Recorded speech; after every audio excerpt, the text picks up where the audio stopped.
जैसा कि आप सबको विदित है, ये 3 दिवसीय नाट्य समारोह नाटक के प्रोधा पितामह श्रद्धेय व्यास बिसारिया जी को समर्पित रहा है। आगे उसी परंपरा को निभाते हुए नाटक से पूर्व दीप प्रज्वलन की जो परंपरा है उसके लिए मैं बुलाता हूँ हमारे मुख्य अतिथि माननीय श्री नीरज कुमार गुप्ता जी, उप निदेशक स्थानीय निधि लेखा परीक्षा विभाग उत्तर प्रदेश लखनऊ। हमारे बीच में उपस्थित हैं वरिष्ठ पत्रकार दिलावर हुसैन जी, प्रदीप गौड़ जी, एजीएम इलाहाबाद बैंक, और साथ में मैं आकांक्षा थिएटर आर्ट्स के अध्यक्ष माननीय वीएन ओझा जी, सचिव श्रीमती अचला बोस जी और संस्था के संस्थापक श्री प्रभात कुमार बोस जी को मंच पर आमंत्रित करता हूं कि आके दीप प्रज्वलन कराएं।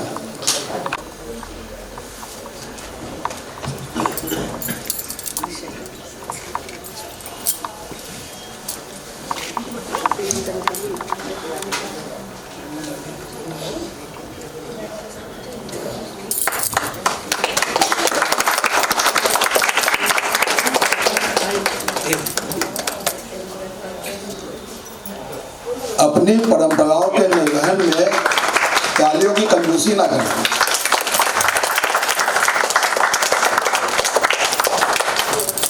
धन्यवाद।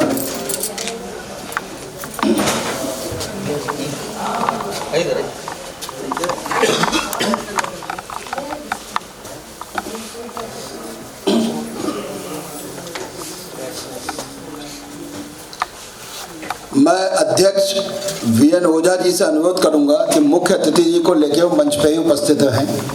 वीएन ओझा जी से अनुरोध है कि मुख्य अतिथि को पुष्पगुच्छ, शॉल और मोमेंटो देकर उनका स्वागत करें। और आप लोगों से अनुरोध है कि भरपूर तालियां हों।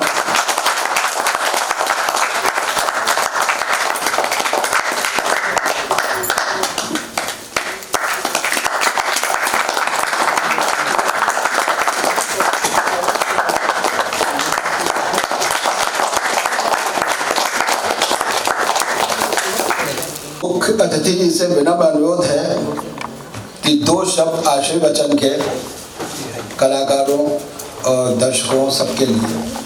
धन्यवाद।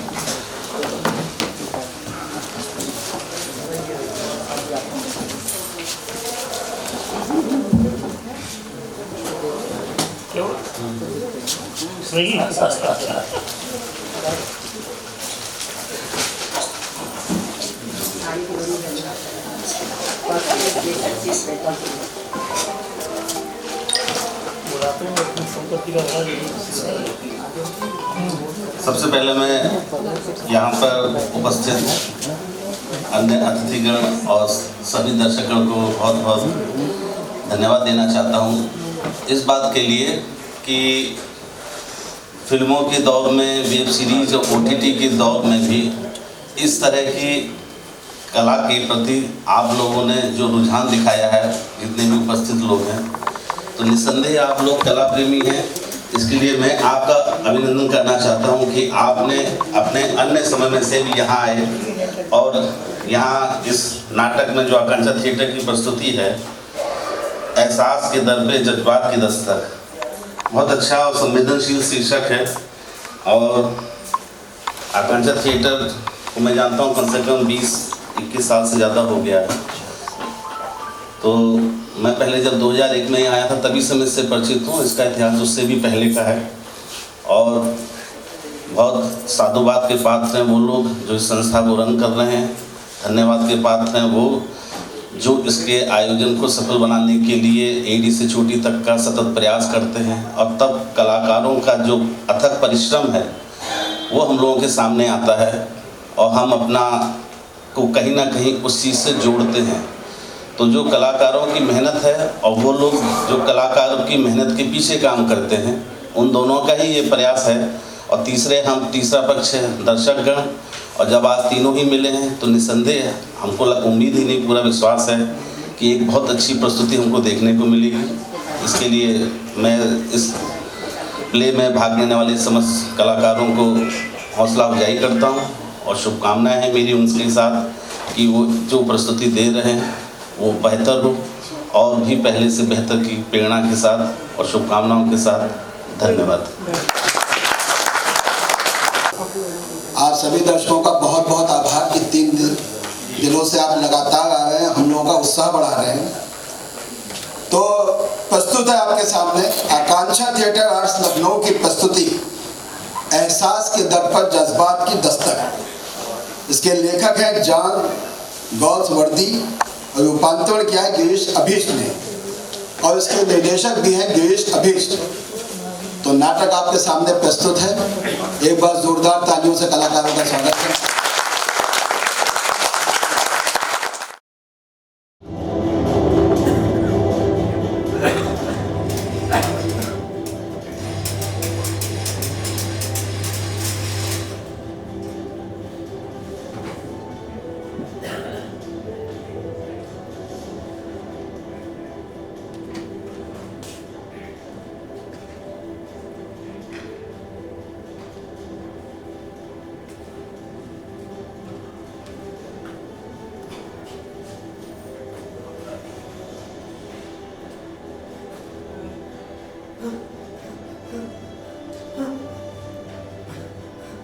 कौन है?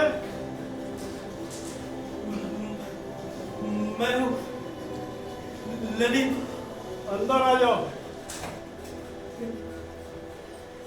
मैं सो गया था। ललित क्या बात है? तुम्हारी तबीयत तो ठीक है ना? क्या बात है ललित? क्या तुमने किसी का कत्ल कर दिया है जो इस तरह से होशो-हवास खोकर गूंगे और बहरे बने हुए हो? जी भैया। क्या फिर पिया तुमने? तुमसे कितनी बार कहा है कि तुम मेरे सामने शराब पीकर मत आया करो। यकीन नहीं होता, लेकिन अफसोस ये सच है। हाँ, तुमने आज ज्यादा ही पी ली है, इसीलिए इतना बहक रहे हो। नहीं भैया, मैंने बिल्कुल भी पी नहीं। तुम सचमुच किसी का खून करके आ रहे हो? यकीन नहीं होता। खैर साहब, मतलब तुम्हारा यहाँ आने का मतलब क्या है? मैं तुम्हारी कोई मदद नहीं कर सकता। तब आओ यहाँ से और जाके नदी में डूबो, कहीं नालायक कहीं के। बस सचमुच यहाँ से चला जाओ। हाँ, निकल जाओ। मैं तुम्हारे जैसे लफंगे और हमारा भाई की सूरत तक नहीं देखना चाहता और नहीं तुमसे कोई सरोकार रखना चाहता हूँ। ठीक है, तब तो नदी में कूदने से बेहतर होगा मैं अपना जुर्म कबूल कर लूं और खुद को पुलिस के हवाले कर दूं। पुलिस? ठहरो, यहाँ आओ, मेरे नजदीक आओ, जहाँ मैं तुम्हें ठीक से देख सकूं। आखिर बात क्या है ललित?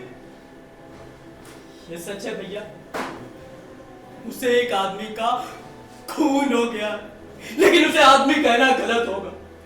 वो एक वैसी दरिंदा था। क्या मतलब है इसमें बेवकूफी का? है? रिलैक्स, सीधे सीधे बताओ तुम मुझसे क्या चाहते हो? मैंने आपको बताया तो, एक आदमी को मार डाला है मैंने। तो फिर यहाँ क्यों आए हो? मुझे यही बताना कि तुम बड़ी बहादुरी का काम करके आ रहे हो। तो और किसे बताता मैं आपसे ये जानने आया हूँ कि अब मैं क्या करूँ, खुद को कानून के हवाले कर दूं या फिर? नहीं नहीं नहीं, कब किया तुमने? पिछली रात। हे भगवान, कैसे, कहां पर? बेहतर होगा कि तुम मुझे पूरा वाकया शुरू से लेकर आखिर तक सिलसिलेवार बताओ, बिना कुछ भी छिपाए। लो,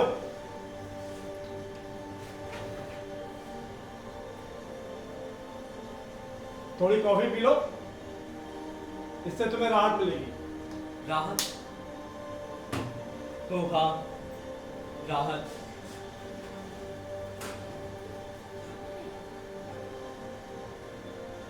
लाओ मुझे लो। भैया, बात ऐसी है, एक लड़की है। औरतें हमेशा तुम्हारे साथ, औरतें, और वो भी कॉल गर्ल्स। वो एक अच्छे खानदान से ताल्लुक रखने वाली लड़की है भैया। वो उसके पिता की अचानक मौत हुई थी जब वो सिर्फ 14 साल की थी और 9वीं क्लास में पढ़ती थी। पिता उसके देहरादून में डॉक्टर थे और माँ उसे जन्म देकर तुरंत ही चल बसी थी। पड़ोस के मकान में एक कमीना आदमी रहता था जिसे वो अंकल कहती। वो पहले से ही उसके घर आया जाया करता था। उस कमीने ने धोखे से उसकी उम्र ज्यादा लिखाकर कोर्ट में उससे शादी कर ली, या ये कहिए भैया शादी का नाटक खेला। उस बेईमान ने उसकी सारी जमीन जायदाद रुपया पैसा सब हड़प कर लिया। वो कमीना उसके पेट में अपना बच्चा छोड़कर चला गया। कम उम्र में बच्चा होने की वजह से बच्चा भी जिंदा नहीं रह पाया और उसे भूखमरी ने आ गया।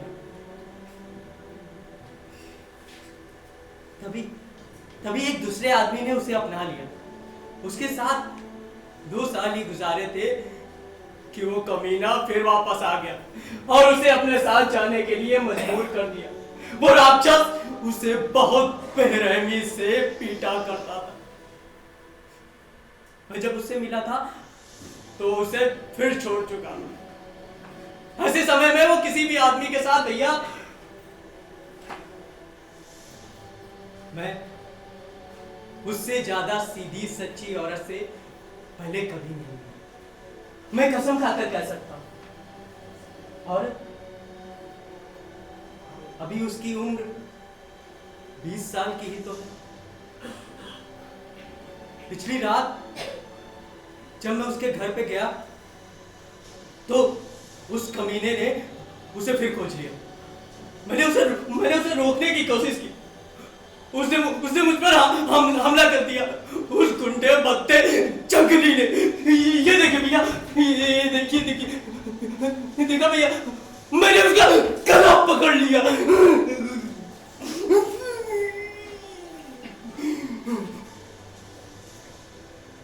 फिर जब छोड़ा तो डेड, खत्म। फिर वो तो मैं बाद में जान पाया कि वो भी मुझे बचाने के लिए उससे भिड़ गई थी, मेरी खातिर। उसके बाद तुमने क्या किया? हम बहुत देर तक उसकी लाश के पास बैठे।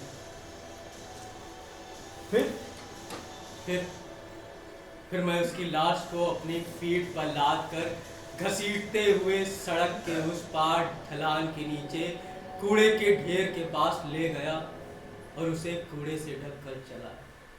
तुम अकेले उसे अपनी पीठ पर लाद कर ले गए थे? झूठ बोल रहे हो मुझसे? नहीं, हम दोनों। किसी ने तुम दोनों को देखा था? नहीं। टाइम क्या हुआ होगा? सुबह के करीब 7 बजे होंगे। उस वक्त बिल्कुल सन्नाटा था और वो एक सुनसान जगह। उसके बाद वापस वही। क्यों? उफ, हे भगवान! वो अकेली थी और डरी हुई भी। मैं खुद भी भैया।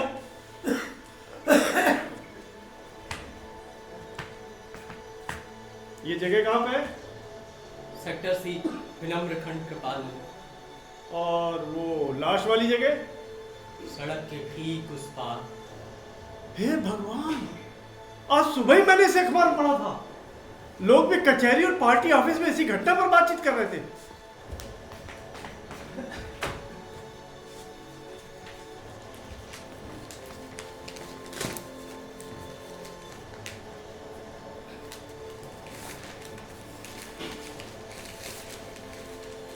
यही तो है, फिर से छपा है। पुलिस ने एक आदमी की लाश आज सुबह कृपाल नगर में नाले के किनारे कूड़े के ढेर से बरामद की है। मृतक के गले पर मौजूद खरोंचों के निशान को देखकर यह संदेह किया जा रहा है कि यह हत्या की गंभीर वारदात है।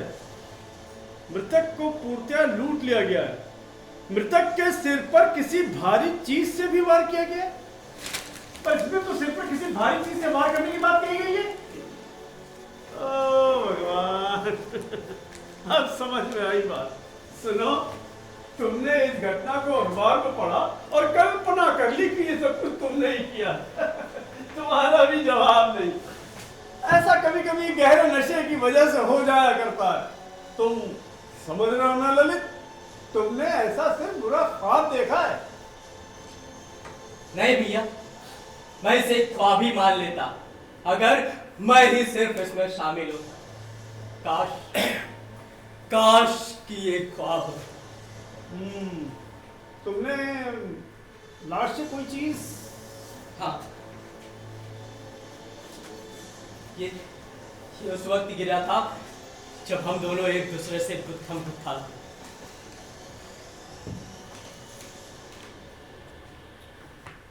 पतंजलि पराशर, यही नाम था उसका? जी। Zorawar guest house, Juhutara road, Mumbai 49। Zorawar guest house, Juhutara road, Mumbai 49।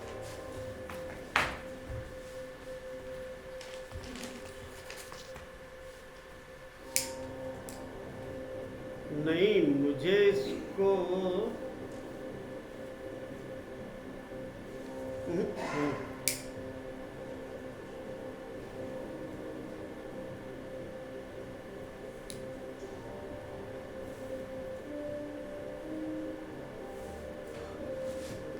For God से, अब तुम मुझे ये बताओ कि तुम ये सब मुझे किस वजह से बताने यहाँ के लिए आया?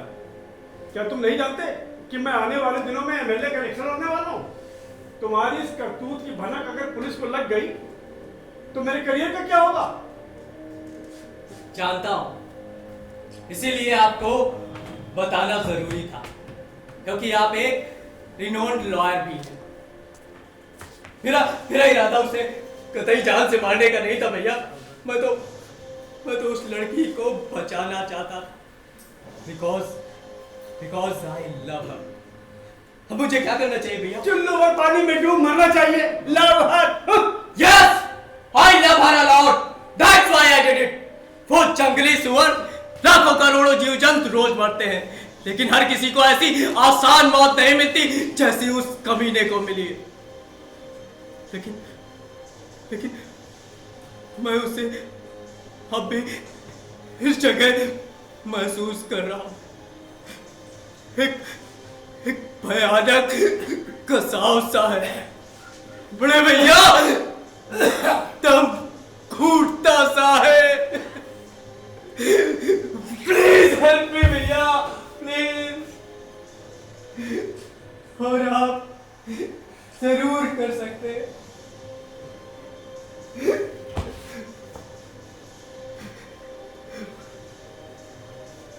माना कि मैं एक अच्छा इंसान था,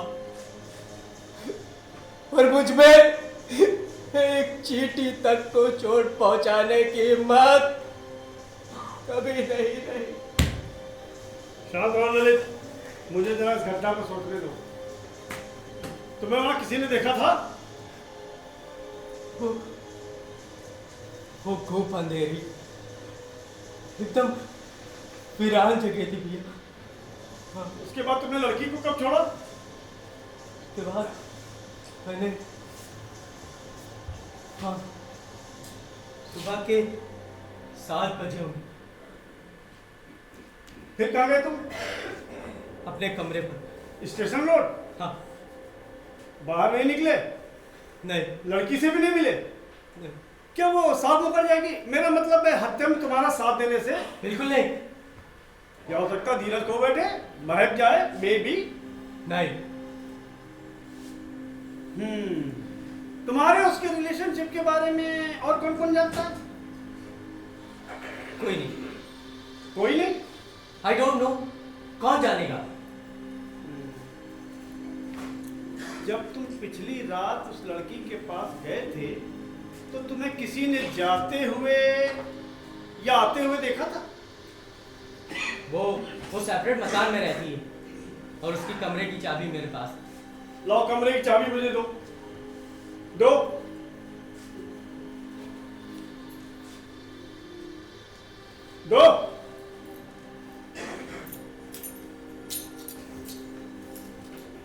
भैया, मैं उस उससे ज्यादा देर तक दूर नहीं रह सकता। क्या उस जैसी लड़की से? हाँ, उस जैसी लड़की से। अच्छा, तुम्हारे पास और कौन कौन सी ऐसी चीजें हैं जिससे तुम्हारा ताल्लुक उसके साथ होने का आभास भी मिलता हो? नहीं, मेरे पास कुछ नहीं है। तुम्हारे कमरे पर फोटोग्राफ्स, लेटर्स, मोबाइल चैट्स? नहीं, कुछ भी पक्का? और नहीं। पक्का कुछ भी और नहीं। अच्छा लाओ अपना मोबाइल मुझे दो।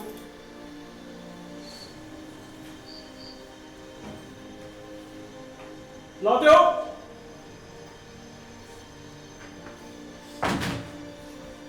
और ये लो।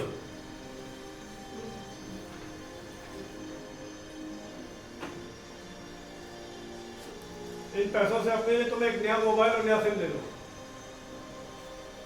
हे भगवान, तुमने अभी कहा कि तुम्हें वहां पे रात को न किसी ने जाते हुए देखा और न ही सुबह निकलते समय। तुम पक्के तौर पे ऐसा कैसे कह सकते हो? मैं पूरे यकीन से कह सकता तुम्हारी किस्मत अच्छी थी। I hope. बैठ जाओ, रिलैक्स। सोचता हूं कुछ मैं। उधर असेंबली का इलेक्शन, उधर ये आफत। आई एम सॉरी भैया। सॉरी? ये पतंजलि पहली बार वापस आया था गायब होने के बाद? मेरी प्रेजेंस में पहली बार। उसने उस लड़की का क्या नाम बताया? वृंदा। हाँ, वृंदा। वृंदा का पता कैसे पाया उसने? मुझे नहीं मालूम। तुमने कितनी पी रखी थी? बस थोड़ी सी बियर और कुछ नहीं। तुमने अभी कहा कि तुम्हारा इरादा उससे जान से मारने का नहीं था।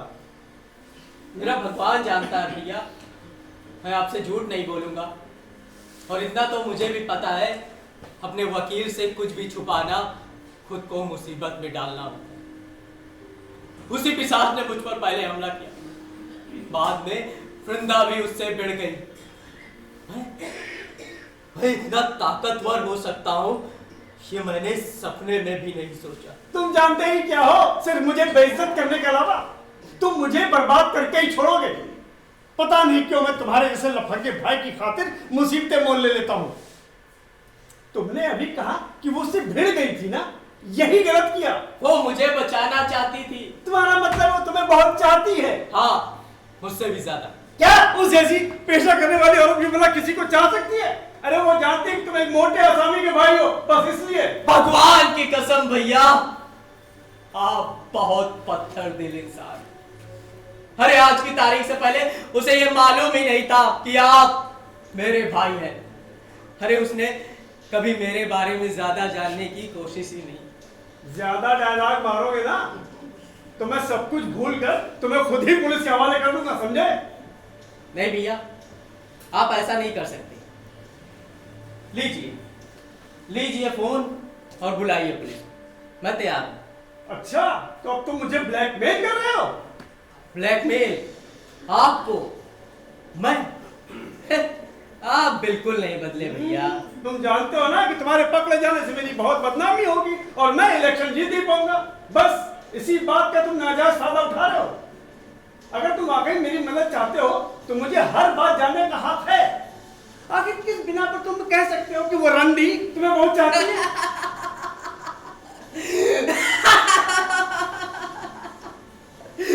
आप एक वकील के वकील ही रहे भैया।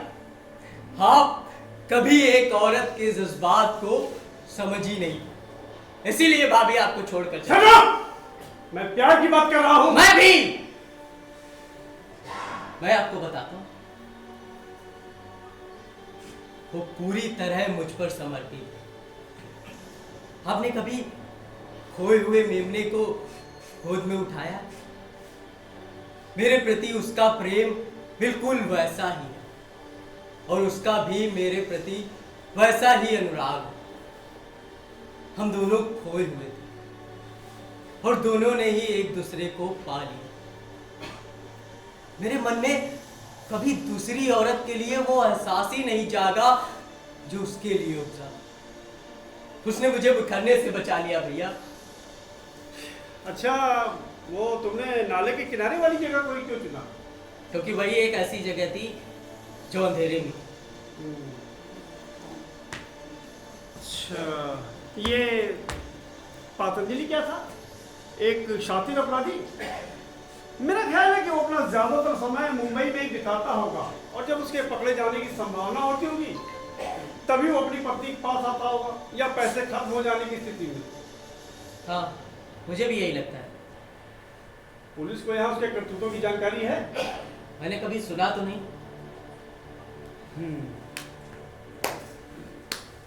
अच्छा ललित, ध्यान से सुनो।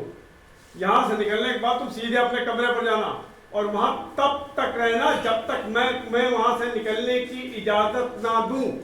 प्रॉमिस? आई प्रॉमिस भैया। ये तुम्हारा वादा एतबार के लायक है? बहते पानी की तरह चंचल पर अपनी हद से बाहर नहीं।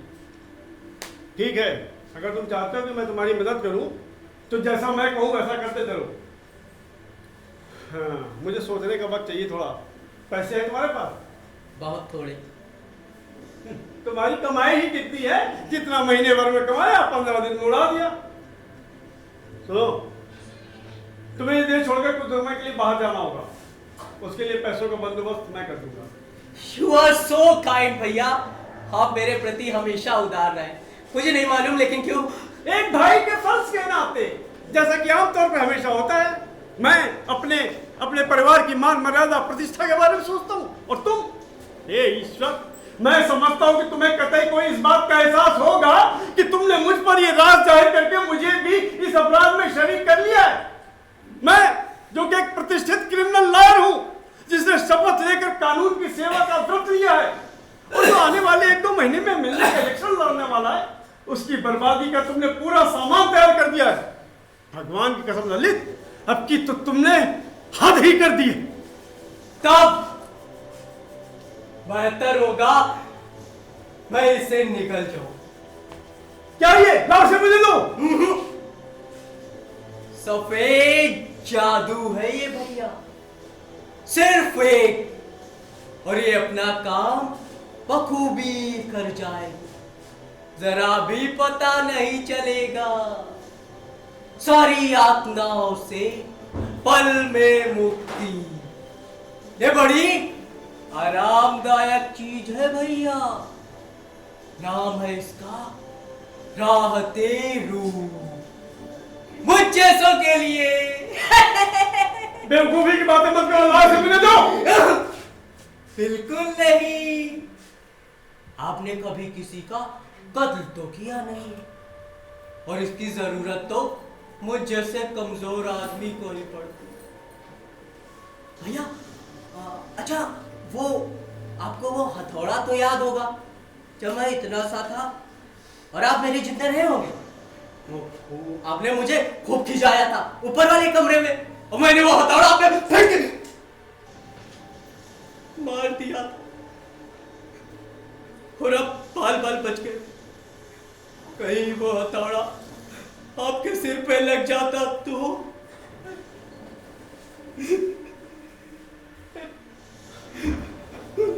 नेपाल में भी किस्मत मेरे साथ थी।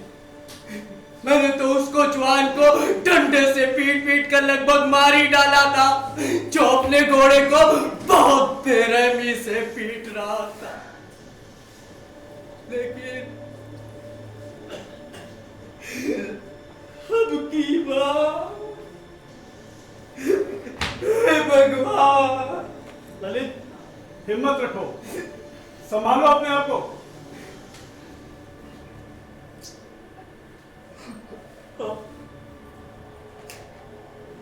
कोशिश करूं। अब देखो, बाहर मत निकलना, शराब मत पीना और ज्यादा किसी से बोलना नहीं। संभालो अपने आप को ललित।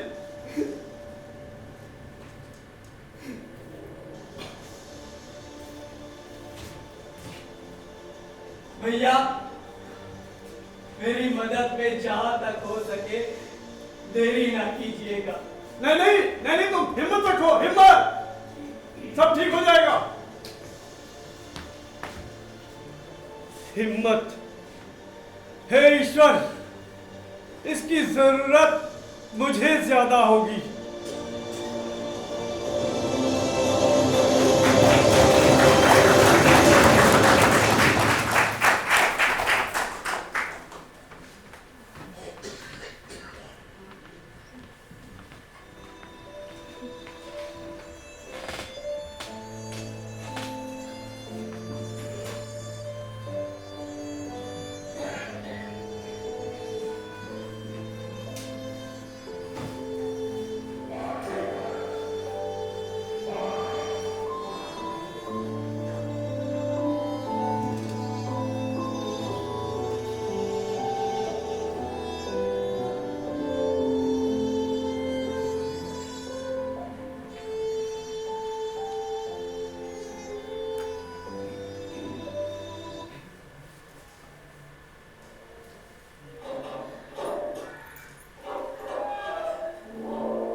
शुभचिंतक, उससे डरो नहीं।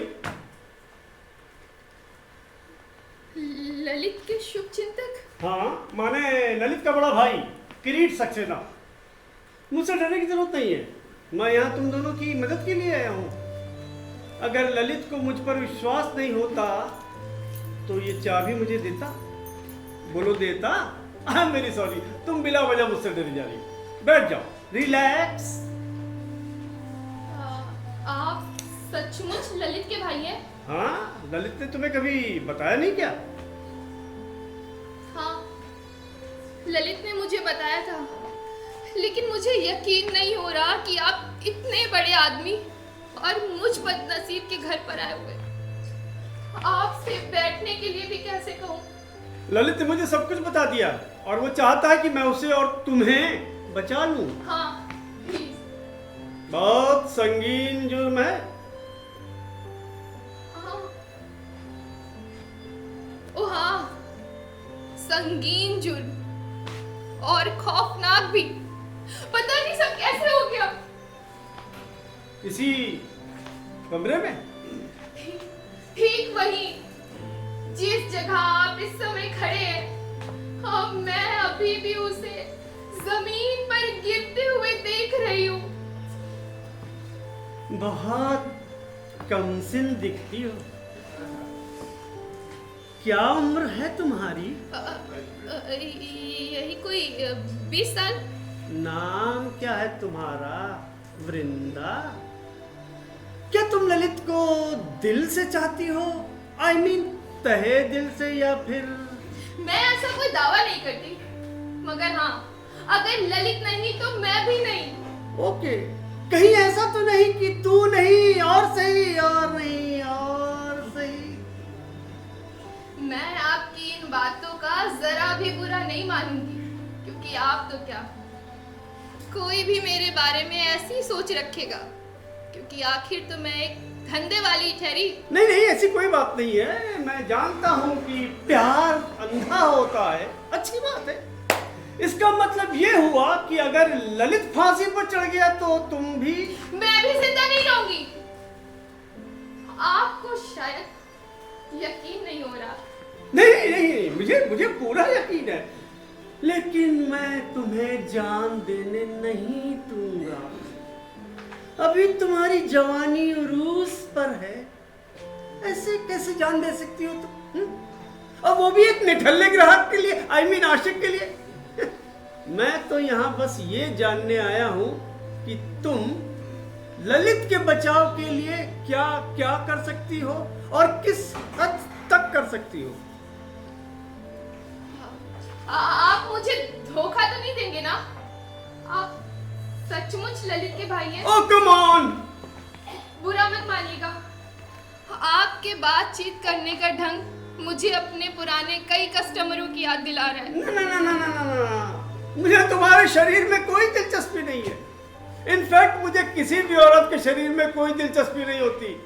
हाँ, चूंकि मैं एक वकील भी हूँ, इसलिए मेरे बातचीत करने का तरीका जरा प्रोफेशनल है। इसमें तुम्हारा कोई कसूर नहीं है। काश कि मैं उसे बचा सकूं। आप बैठेंगे नहीं? हाँ, मैं बैठता हूँ। तुम भी बैठो। हाँ, तो ये आदमी तुम्हारा पति, परसों रात से पहले तुम उसके आखिरी बार कब मिली थी? यही कोई करीब 1.5 साल पहले। 1.5 साल पहले? अच्छा, पास पड़ोस का कोई जानता है कि तुम उसकी बीवी हो या तुम्हारा उसके साथ कोई भी संबंध है? नहीं, मैं एक लंबी जलालत भरी जिंदगी बिताने के बाद यहाँ आई हूँ। मुझे यहाँ कोई भी नहीं जानता। मैं एकदम तन्हा हूँ। पुलिस ने पता लगा लिया है कि मकतूल कौन था, मेरा मतलब है तुम्हारा पति। ये बात मालूम है तुम्हें?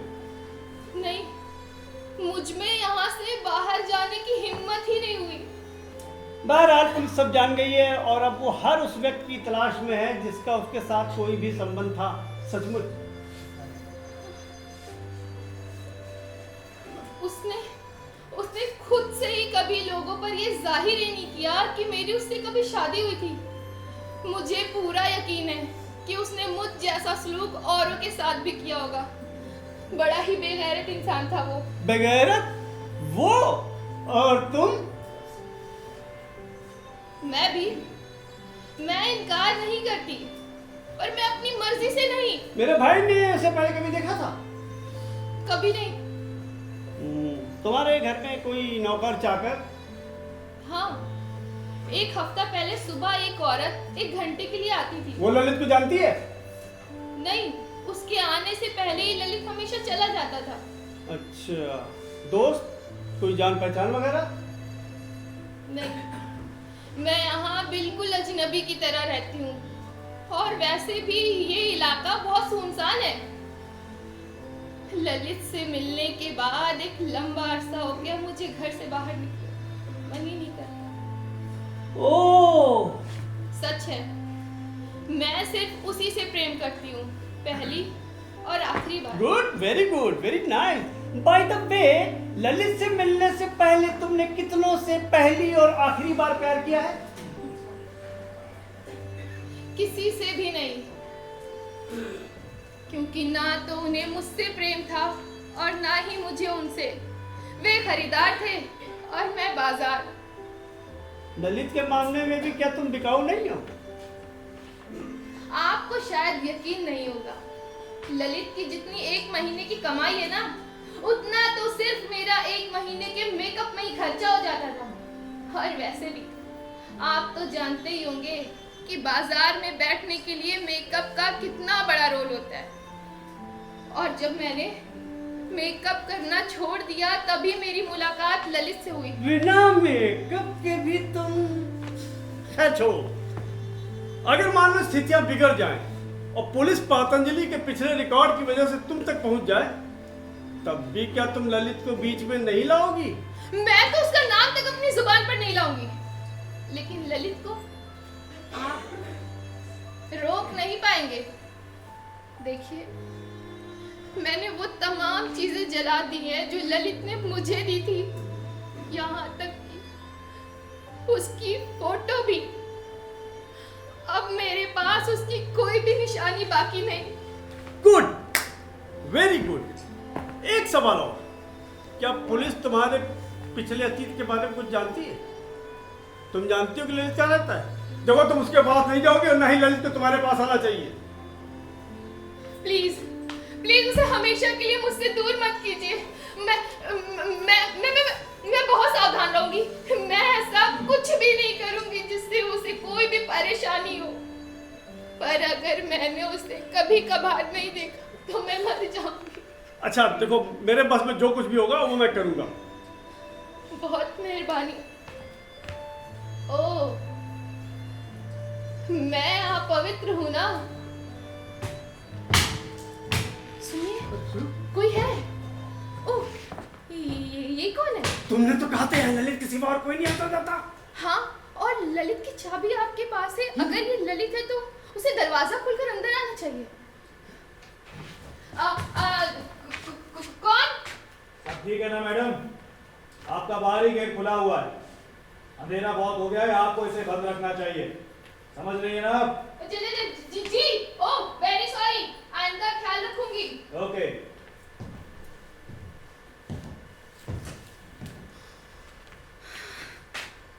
एक पुलिस वाला था। सत्यानाश, मुझसे ही फाटक खुला छूट गया होगा। ये पुलिस वाला तुम्हें जानता है? पता नहीं, ललित से मिलने के बाद एक लंबा अरसा हो गया मुझे घर से बाहर निकले हुए। तुम्हारी जिंदगी से वाकिफ होने के बाद कौन यकीन करेगा? इधर देखो, अब तक तो तुम दोनों साथ साथ रहे, लेकिन अब तुमको और ललित को दोनों को अलग अलग रहना होगा।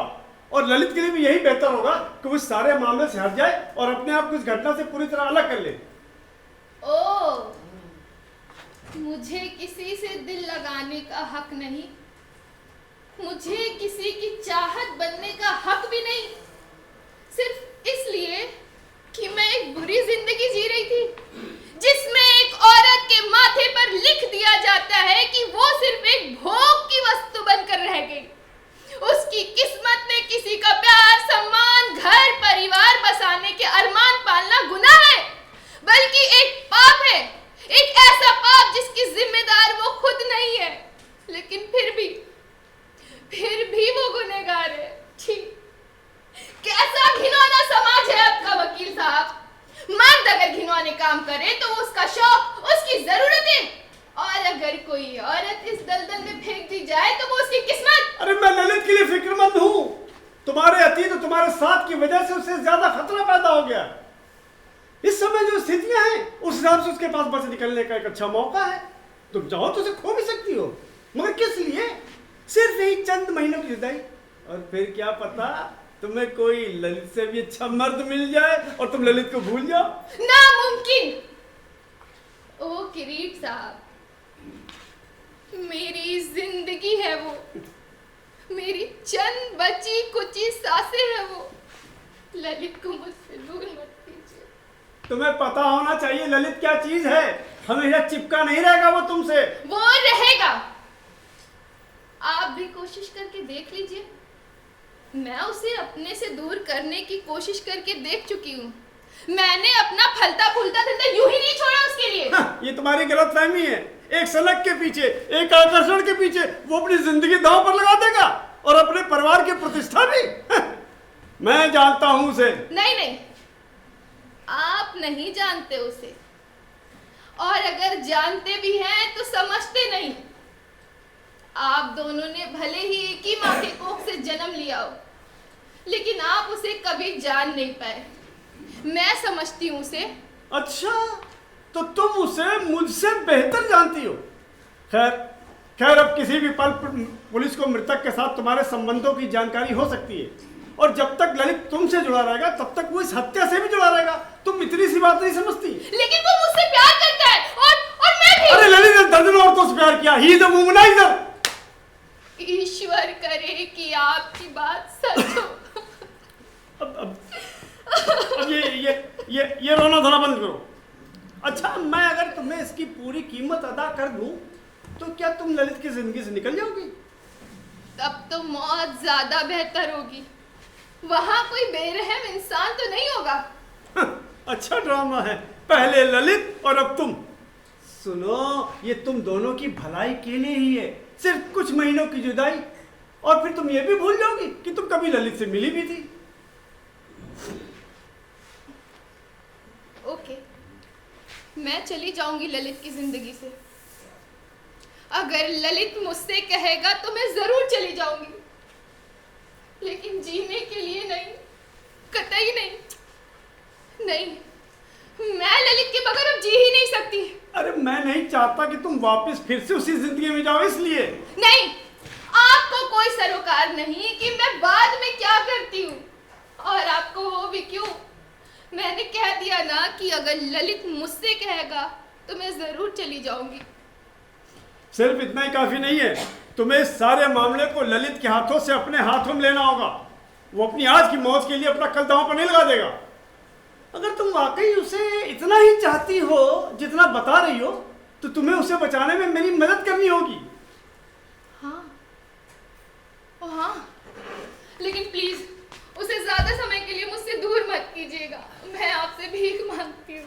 ओके ओके, उठो। ललित, थैंक गॉड, भगवान तेरा लाख लाख शुक्र।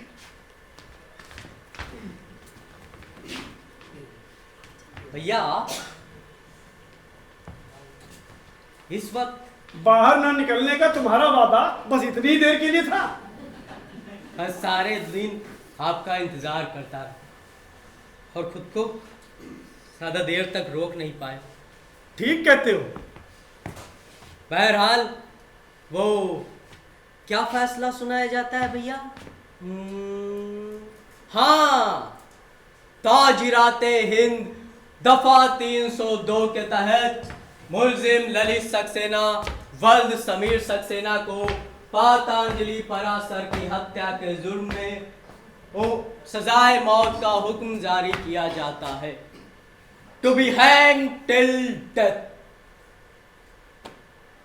या फिर हाँ, सारे सबूतों और गवाहों के बयानात की रोशनी में पूरे वाक्य को मद्देनजर रखते हुए यह अदालत इस नतीजे पर पहुंची है कि मुलजिम ललित सक्सेना अपने पूरे होशो हवास में पातंजलि पराशर का कत्ल किया है।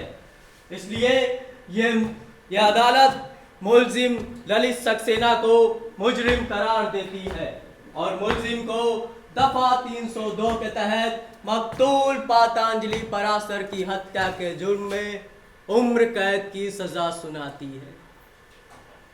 ऐसा ही कुछ फैसला सुनाया जाता है ना भैया अदालत में? मजाक कर रहे हो? वो भी मुझसे? ग्रेट। मजाक नहीं भैया, मैं हंसी खुशी फांसी पर चढ़ सकता हूँ, बशर्ते वृंदा मेरे साथ हो। फिजूल की बकबक तो तुम करो नहीं। सुनो, तुम कल की फ्लाइट से दिल्ली जा रहे हो और फिर वहां से यूएस, समझे? दोनों साथ साथ? तुम दोनों साथ साथ नहीं जा सकते। मैं वृंदा को पासपोर्ट बनवाने के बाद उसके बाद में भेज दूंगा। सच भैया? मेरी कसम? हाँ हाँ, मैं कसम खाता हूँ। अरे तुम लोग लकी हो क्योंकि वहां पे कोई सीसी कैमरा नहीं था। पुलिस किसी गलत आदमी के पीछे पड़ी हुई है। क्या गलत आदमी? हाँ, तुमने आज का अखबार नहीं देखा? नहीं, मैंने तो कोई अखबार देखा ही नहीं आज। अरे पुलिस ने एक आवारा किस्म के इंसान को पकड़ा है जिसने लाश से कई चीजें चुराई थी।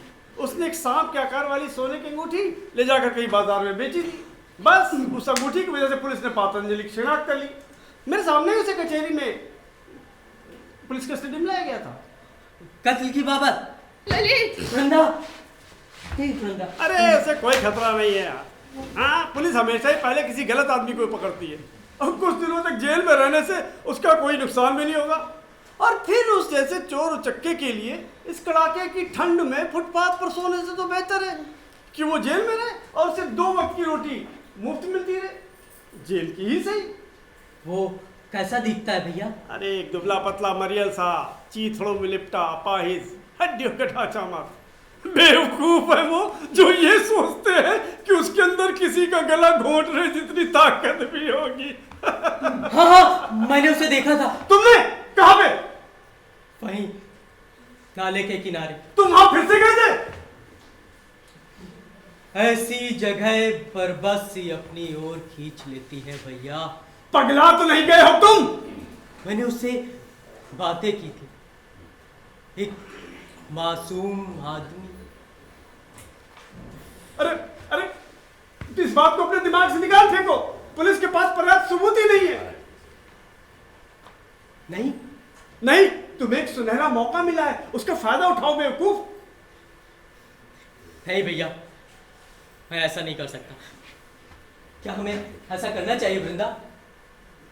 नहीं भैया। अरे मैं कहता हूं उसे कोई भी अपराधी सिद्ध नहीं कर सकता। हाँ, अरे एक उचक्का जो एक लाश तक को लूट सकता है उसे तो जेल होनी ही चाहिए। अरे उसने तो तुमसे भी ज्यादा बुरा काम किया है। अब देखो, तुमने पतंजलि को जानबूझकर नहीं मारा, पर उसने तो जानबूझकर लाश से चोरी करी। नहीं भैया, मैं ऐसा नहीं होने दे सकता। मुझे देखना ही होगा पूरा मामला। मूर्ख मत बनो। मेरी आत्मा अभी मरी नहीं है। मैं अगर यहां से पूरा सिलसिला जाने बगैर चला गया तो मेरे पास कुछ नहीं बचेगा। मेरी गैरत भी नहीं, और गैरत ही नहीं बचेगी तो मुझ में और उस पतंजलि या फिर उस गरीब में क्या फर्क रह जाएगा? मैं पूछ सकता हूं कि तुम्हें मेरे नाम, मेरे रुतबे, मेरे करियर, मेरे परिवार की मान मर्यादा प्रतिष्ठा की कोई चिंता फिक्र है या नहीं? या तुम्हारी नजर में उसकी कोई कीमत नहीं? आई एम सॉरी भैया।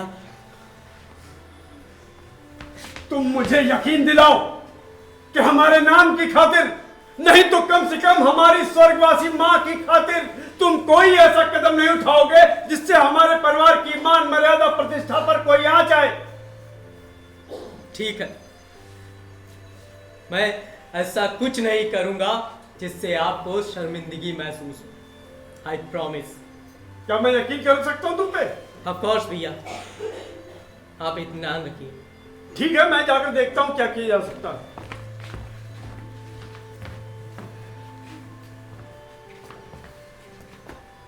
गुड लक भैया। एक बेकसूर आदमी। ओ ललित, तुम भी तो बेकसूर हो।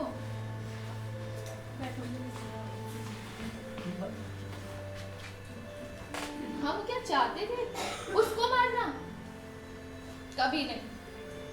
ओ ललित, इतने हताश दुखी मत हो। तुमसे मिलने से पहले मैंने बहुत दुख उठाए हैं। मुझे फिर से तन्हा मत छोड़ना। मैं अकेलेपन से बहुत घबरा जाती हूँ। अरे मेरी भोली, कितनी मासूम हो तुम। मेरी सांस की डोर तुमसे ही बंधी है। अगर तुम नहीं तो मेरी सांसें भी नहीं। नहीं नहीं, इस तरह मत देखो। मुझे बहुत डर लग रहा है। तुम कांप रही हो? मैं अभी भी उसे जमीन पर गिरते हुए देख।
भूल गया सब कुछ, याद नहीं अब कुछ।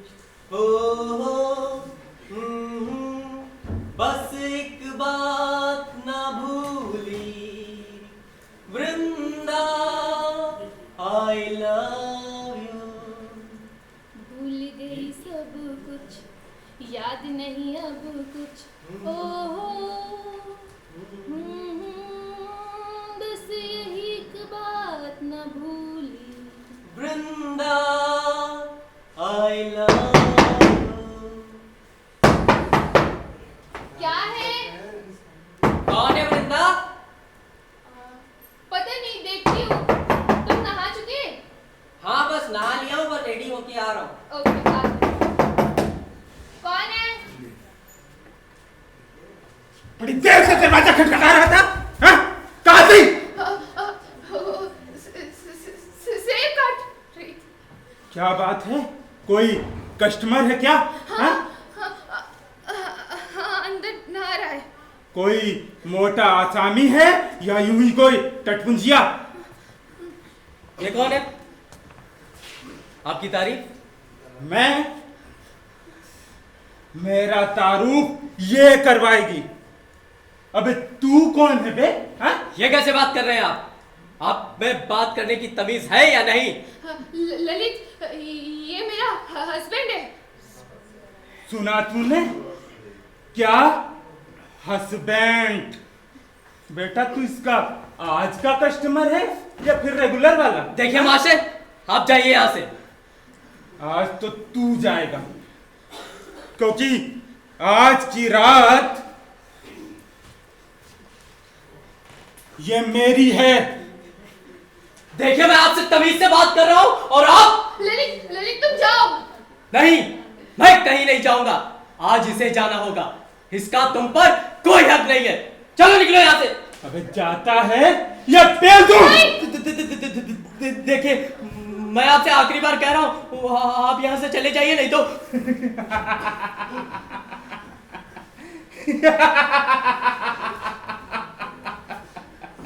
नहीं तो? हाँ? नहीं तो मैं पुलिस को बुलाकर तुम्हें जेल भिजवा दूंगा। बेटा जेल तो अपना दूसरा घर है, उससे पहले मैं तुझे ऊपर न भेज दूं।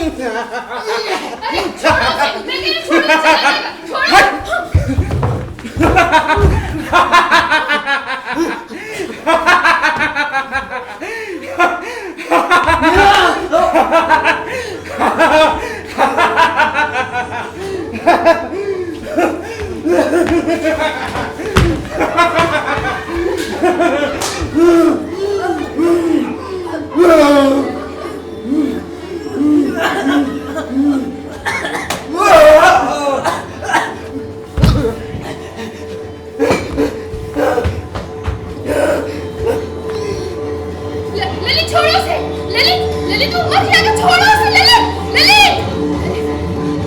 ललित छोड़ दो उसे, ललित वो मर जाएगा, ललित छोड़ो उसे।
ललित मुझे संभाल लो, ललित मैं सब कुछ बोलना चाहती हूँ, ललित।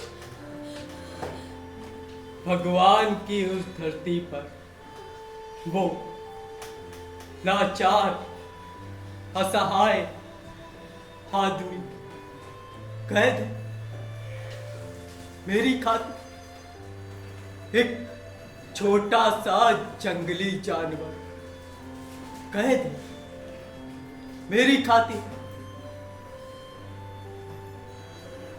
उस बड़े से पिंजरे में,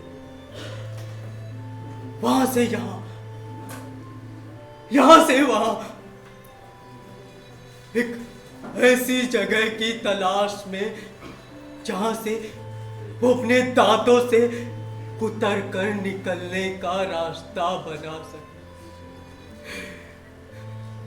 एक छोटा सा बट मैला चुआ कंथैला सा। नहीं नहीं, मैं इसे बर्दाश्त नहीं कर सकती। मुझे इतना मत डराओ। ललित ललित ललित, तुम थोड़ा सा आराम कर लो, थोड़ी देर के लिए सो लो तुम। नींद आएगी? हाँ, मैं तुम्हें सुलाऊंगी।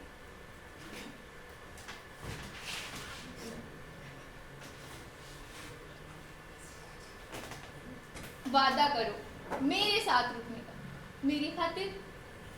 मैं तुम्हारे लिए खाना बनाऊंगी, मैं तुम्हें बहुत आराम से रखूंगी, और फिर वो लोग उसे निर्दोष पाकर छोड़ देंगे।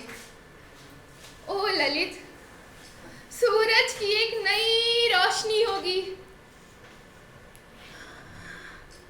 एक नई सुबह होगी, और हम इन डरावनी यादों से बहुत दूर किसी एकांत में एक घरौंदा अपने लिए, हाँ सिर्फ अपने लिए, खुद के लिए।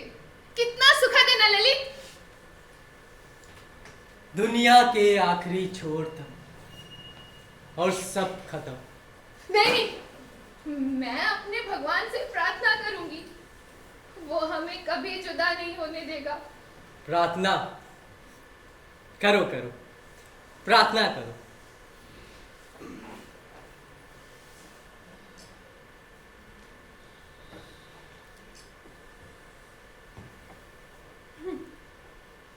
मेरा भगवान मुस्कुरा रहा है, अब हम जल्दी सुखी होंगे। भोली हो तुम वृंदा।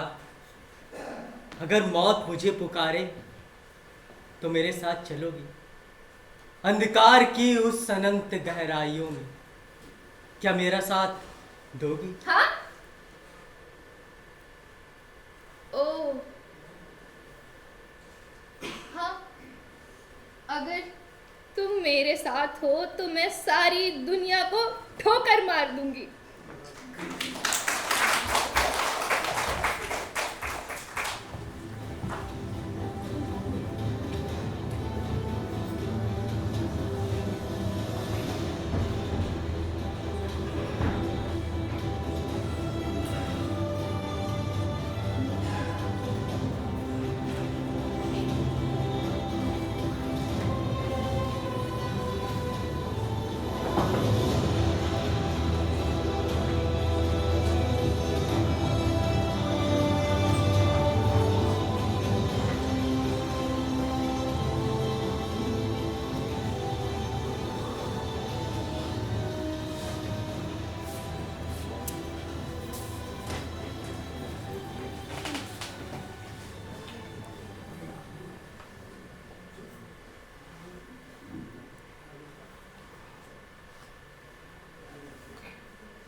ललित, ललित कहाँ है?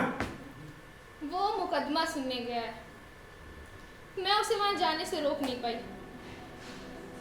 मुकदमा? ओ हाँ, क्या हुआ मुकदमे में? दोषी, मौत का फरमान। मूर्ख, बेवकूफ। मौत का फरमान? ए लड़की, अब सब कुछ तुम पर निर्भर करता है। ललित अभी तक यहीं रह रहा है? हाँ हाँ। ठीक है, मैं उसका यही इंतजार करूंगा। सुनो, तुम किसी भी वक्त यहाँ जाने के लिए तैयार हो? हाँ, तैयार तो हूँ, पर और वो? शायद अब नहीं। लेकिन अब क्या करेगा वो बेचारा निर्दोष आदमी? एक कफनचोर आदमी, एक लुटेरा। शायद वो भूखा रहा हो। मैंने भी कभी अपने पेट की भूख को मिटाने के लिए अपने आप को बेचा था। ऐसे वक्त में इंसान अपनी आत्मा को मारकर भी जिंदा रहना चाहता है। पेट की भूख बड़ी कुत्ती चीज होती है वकील साहब। जेल में कैद उस निर्दोष आदमी के बारे में ललित इन दिनों काफी सोचता रहा। ओह, क्या करेंगे अब हम? सुनो, मेरी मदद करो। ललित को अपनी निगाहों के सामने से हटने मत दो, एक सेकंड के लिए भी नहीं।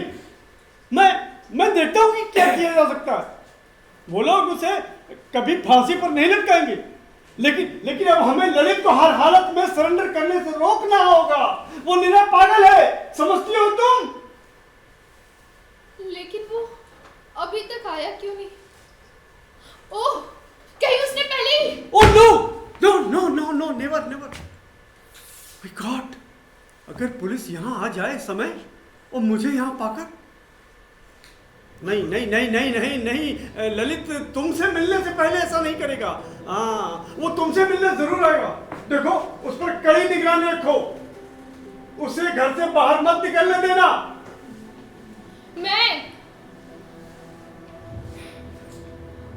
कोशिश करूंगी। अरे सुनो, ये ललित ही है। पत्ती चली गई।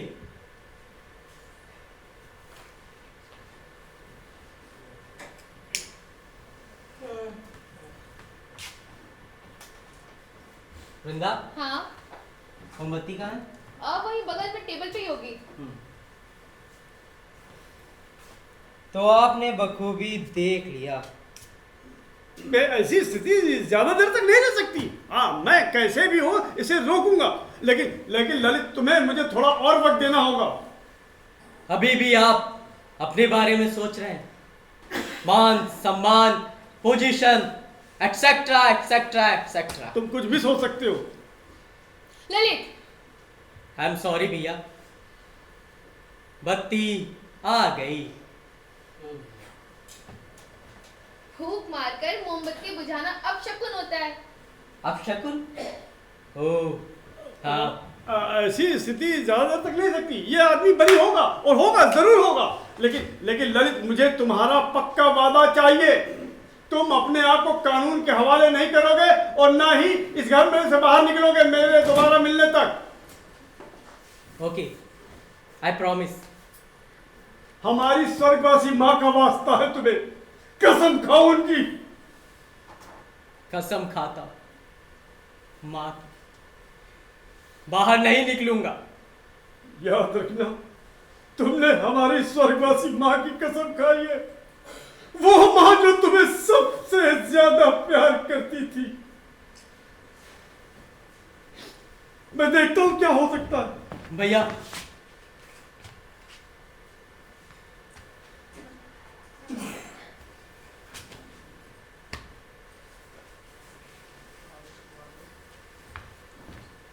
गुड लक भैया। क्या मतलब है इन बातों का?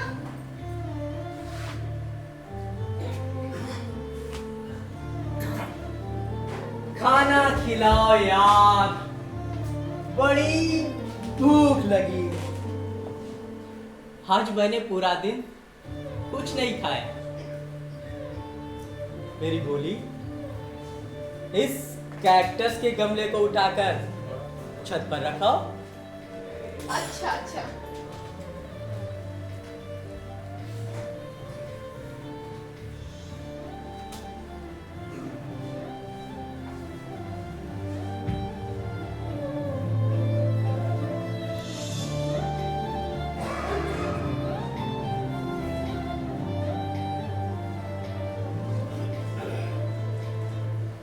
हमने बहुत अच्छा समय गुजारा है साथ साथ। वृंदा, अपनी जिंदगी के बेहतरीन लम्हे पिछले 2 महीने में बिताए, पर वो तो बीत गए, और जो बीत गई सो बात गई। अब मुझे कुछ नहीं चाहिए, बस अभी कुछ कर्ज बाकी। ओ ललित। वृंदा, देखो मैं तुम्हारे लिए क्या लाया हूँ। एक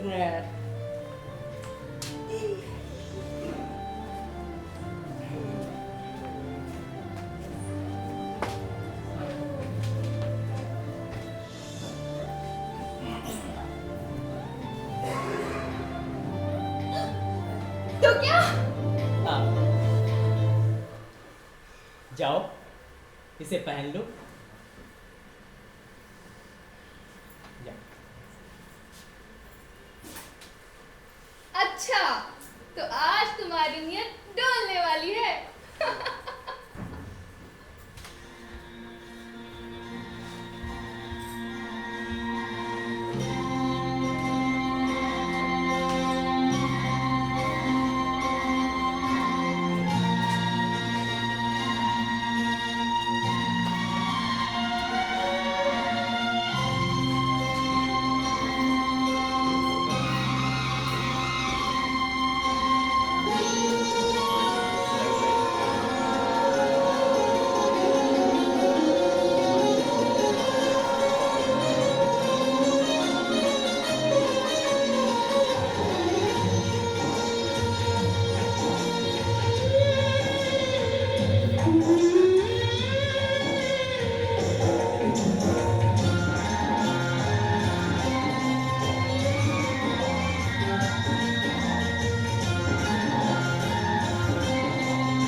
वह रे कुदरत तेरा निजाम।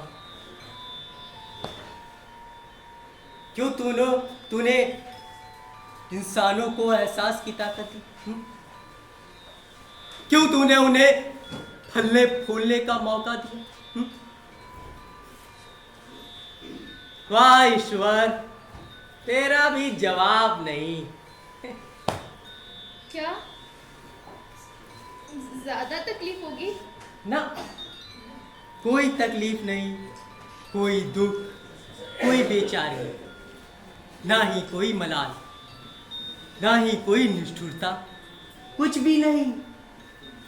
बस एक सुखद शांति, चिर शांति।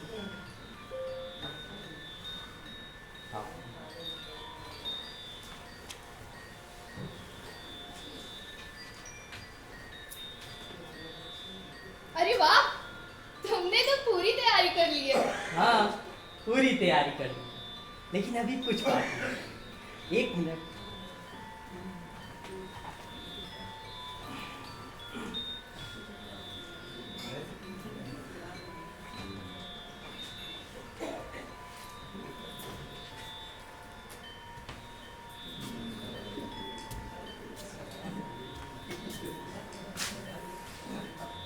Let's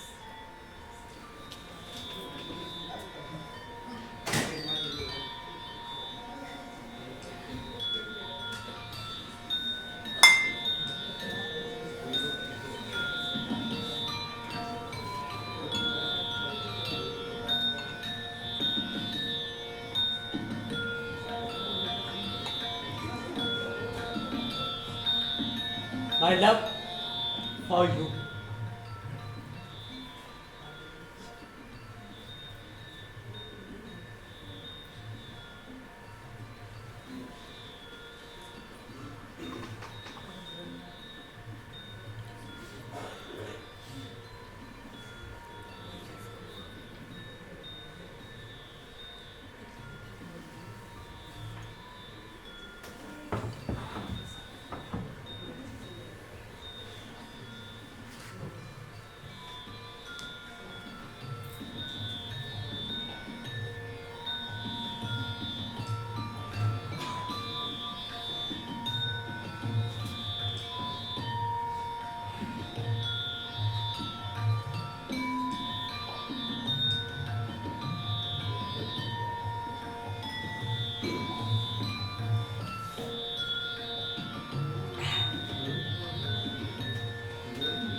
अगर तुमने उसे देखा होता जैसा मैंने देखा, उसके चेहरे पर कोई शिकन नहीं, ना ही कोई आत्मग्लानि, पर मैं आज पूरे दिन यातनाएं झेलता हूं, अंतहीन यातनाएं, उसके एवज जो पूरी तरह बेगुनाह और मजबूर है, जिसका इस दुनिया में कोई नहीं है।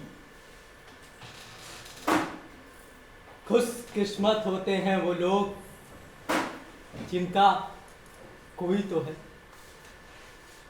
वृंदा, अब हम भी इन सभी यातनाओं से मुक्त हो जाएं। इस गहन अंधकार में आजाद घूमेंगे, इन समाज के राक्षसों की अभिशप्त अमानवीयता से मुक्त होंगे। मैं इस दुनिया से नफरत करता हूं, घिन आती है मुझे इन नास्तिक बर्बरता से, घृणा करता हूं मैं इनके अहंकार और दिखावे बाजी से, किरीट की उस दुनिया से जहां किरीट जैसे हृदयहीन मर्यादाहीन पशु रहते हैं। उबकाई आती है मुझे।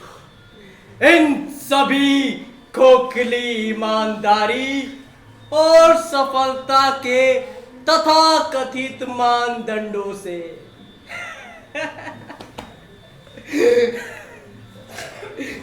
हम लोग, तुम और मैं, यहाँ अच्छे लोगों में नहीं गिने जाते। हम लोग जन्म से ही उपेक्षित होते हैं, असहाय, इच्छा शक्ति रहित, जहां हमारी कोई सार्थकता नहीं। मौत लाख गुना बेहतर है इससे। डरने की बात नहीं है भैया। मैं इन्हीं दरवाजों के भीतर इसी कमरे में ठहर रहा हूं, मां की खाई हुई कसम पूरी करने के लिए। बड़े भैया, वकील साहब, भावी विधायक Kirit Saxena, a great successful man.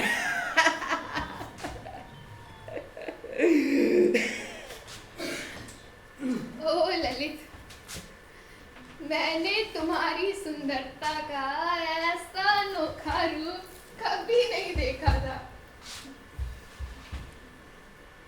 फांसी पर झूलेगा वो उस गुनाह के लिए जो हमने किया है?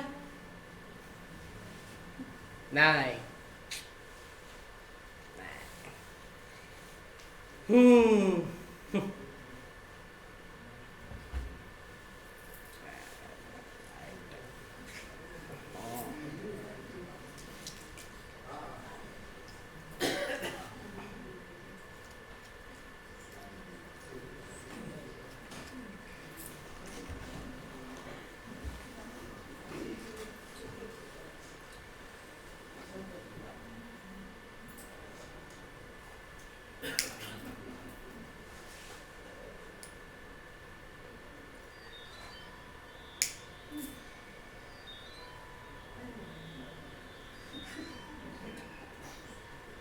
लपटे, आग की लपटे, पल पल घटती हुई लपटे, और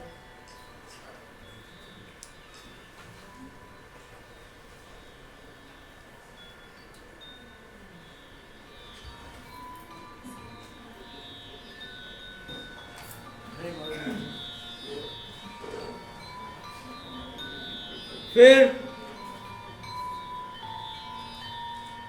राख, और नहीं, अब और नहीं।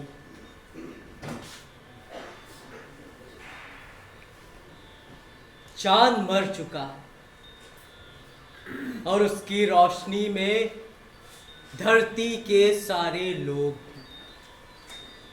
मुर्दा लोग, मुर्दा इंसानियत, मुर्दा संस्कृति है।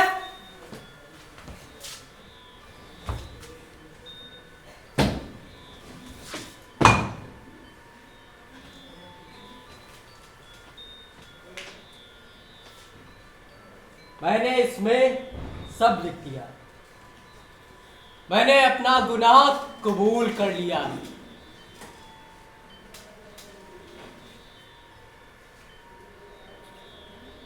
कृपया हमारा अंतिम संस्कार एक साथ एक ही चिता पर किया जाए। मैं ललित सक्सेना, दिनांक 29 फरवरी शाम 8 बजे। अब ये सो कॉल्ड सुसभ्य दुनिया सुबह ही हमारी लाशों को पा सकेगी। मैंने अपने दस्तखत कर दिए, लो तुम भी कर दो।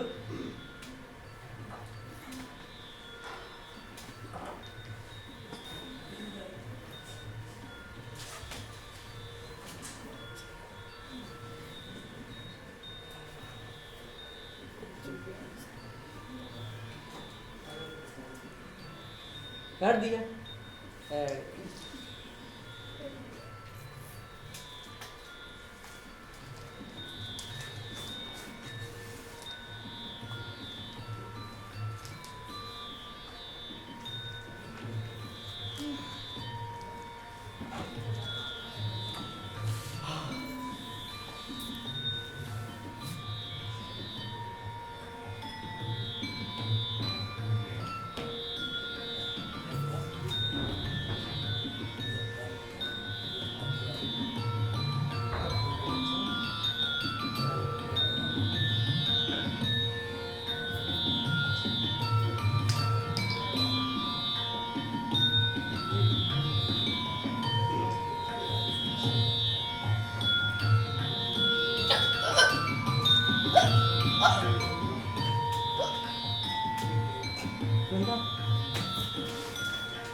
सुनो किरीट सक्सेना, सुनो सारी दुनिया, ये कागज का टुकड़ा नहीं है, ये एहसास के दर पे जज्बात की पहली और आखिरी दस्तक है।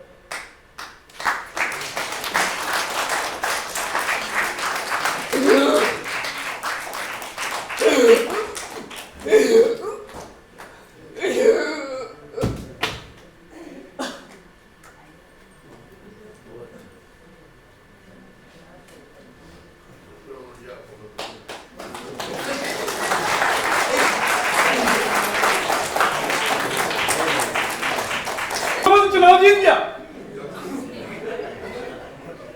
ये क्या दोनों अभी तक सो रहे हैं? शादी भी कर ली। ललित उठो।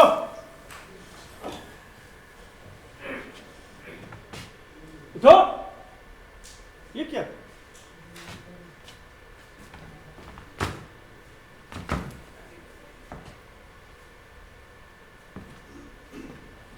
Oh my God! No.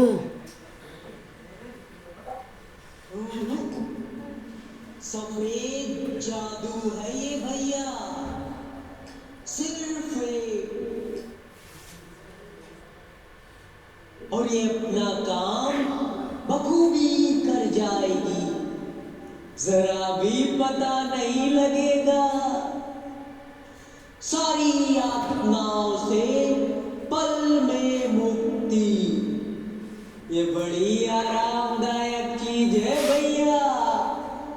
नाम है इसका राहते रूह। सही बात है, सही बात है।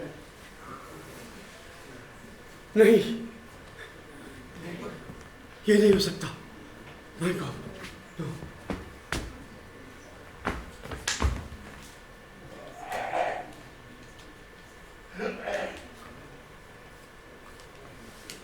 ये क्या? मैं ललित सक्सेना और वृंदा कपूर अपनी मौत के जिम्मेदार खुद हैं। कबूल करते हैं कि पातंजलि पराशर की हत्या, ये तो नहीं, ये तो मेरी बर्बादी का, मेरा बना बनाया सब कुछ बर्बाद। अगर मैं इसे यहां छोड़ जाता हूं तो नहीं, नहीं,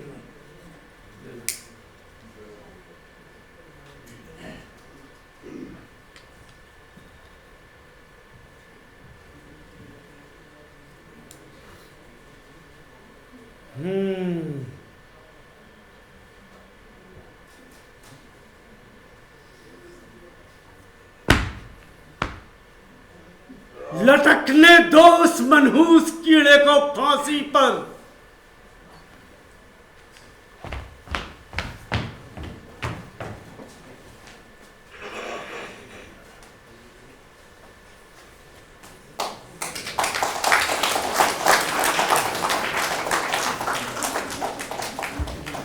आप लोगों को नाटक कैसा लगा?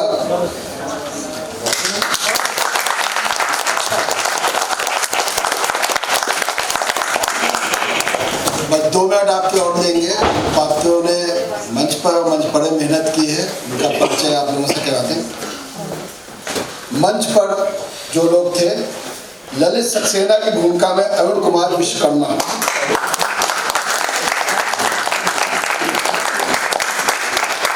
वृंदा की भूमिका में यारा हयात बुशरा खातून, पतंजलि पाराशर सचिन शाह,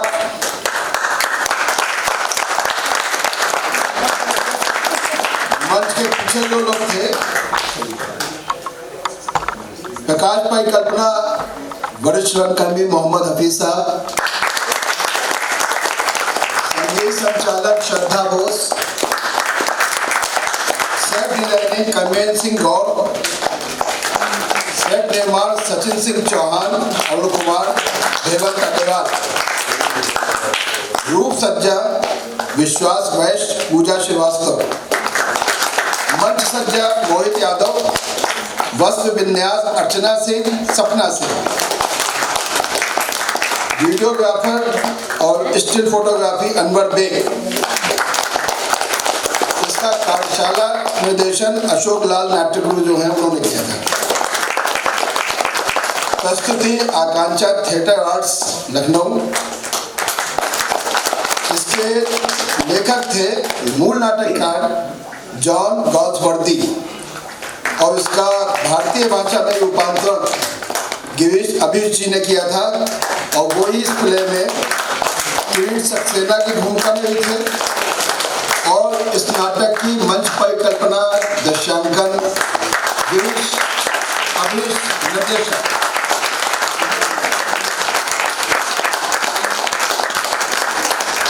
आप सभी सुधी दर्शकों ने 3 दिन अपना भरपूर प्यार इस नाट्य महोत्सव को दिया, कलाकारों को दिया।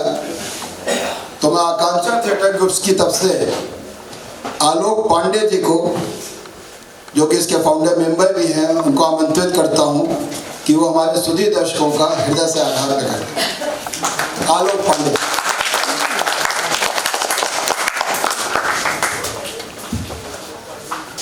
सभागार में उपस्थित मुख्य अतिथि आज के कार्यक्रम के माननीय गुप्ता जी, अन्य विशिष्ट अतिथि और आप सभी सुधी दर्शकों का रोल जो है, चाहे वो संगीत कार्यक्रम हो या नाट्य समारोह हो, दर्शक होते हैं हर कार्यक्रम की सफलता के रीढ़ की हड्डी का काम करते हैं। अगर आप लोगों का सहयोग ना हो तो कलाकारों की मेहनत परिश्रम सब बेकार। आप लोगों ने अपनी तन्मयता से 3 दिन इस नाट्य समारोह का आयोजन का मतलब मंचन जो हुआ, इसका आपने आनंद लिया, तो आप सबका मैं हृदय से आभार व्यक्त करता हूँ। आकांक्षा थिएटर आर्ट्स जो इनकी सिस्टर कंसर्न है, उसके संस्थापक निदेशक प्रभात बोस इस आयोजन की रीढ़ की हड्डी है और श्रद्धा मानव सेवा कल्याण समिति जिसने आयोजन किया, वो कितने अच्छे नाटक, आज का नाटक आपको कैसा लगा है तो आप लोग समझ ही रहे होंगे, थोड़ा गंभीर था लेकिन बहुत सफल मंचन रहा। अब मैं चाहूँगा कि आपको जब धन्यवाद दे रहा हूँ तो आपके बिहार से मेरा कर्तव्य बनता है कि उन आयोजकों को, उन कलाकारों को भी धन्यवाद दूँ जिन्होंने इतनी मेहनत। कल्याण समिति की अध्यक्ष श्रीमती अचला बोस, संस्था के सचिव श्री अशोक लाल और उनकी पूरी टीम का बहुत आभारी हूँ कि उन्होंने इतनी मेहनत से 3 दिवसीय नाट्य समारोह सफलतापूर्वक प्रस्तुत किया। और इस पूरे कार्यक्रम के प्रणेता जैसा मैंने बताया कि इस संस्था की सिस्टर कंसर्न आकांक्षा थिएटर आर्ट्स के संस्थापक और निदेशक श्री प्रभात बोस हैं। और ये हम लोगों के लिए एक बहुत हर्ष का विषय है कि श्री प्रभात बोस भी उत्तर प्रदेश संगीत नाटक अकादमी द्वारा पुरस्कृत हैं और उनकी धर्मपत्नी श्रीमती अचला बोस भी संगीत नाटक अकादमी द्वारा पुरस्कृत है। तो हम चाहेंगे कि आप लोग कर्तन ध्वनि से उनकी टीम का जो मंच पे आएगा बहुत बहुत धन्यवाद, बहुत आपका आभार।